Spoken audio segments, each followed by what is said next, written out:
মুসার সবচেয়ে বড় শত্রুকে ফেরাউন। আল্লাহ সুবহানাহু ওয়া তাআলা মুসা আলাইহিস সালামকে কার ঘরে উঠালেন? হ্যাঁ, ফেরাউনের ঘরে উঠালেন। ফেরাউন তো দেখে বলে সে তো আমার দুশমন। আর আল্লাহ সুবহানাহু ওয়া তাআলা সাথে সাথে ফেরাউনের হৃদয়ে ভালোবাসা ঢেলে দিলেন। ওয়া আলকাইতু আলাইকা মুহাব্বাতাম মিন্নি, ভালোবাসা ঢেলে দিলেন। যে তার চরম শত্রু, যার জন্য এত মানুষকে, এত সন্তান, এত ছেলে বাচ্চাকে মারা হচ্ছে, সে কিন্তু ফেরাউনের সামনে।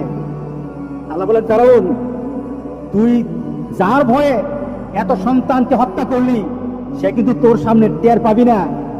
সেই তোকে মৃত্যুর কারণে, তোর জন্য মৃত্যুর কারণ হবে।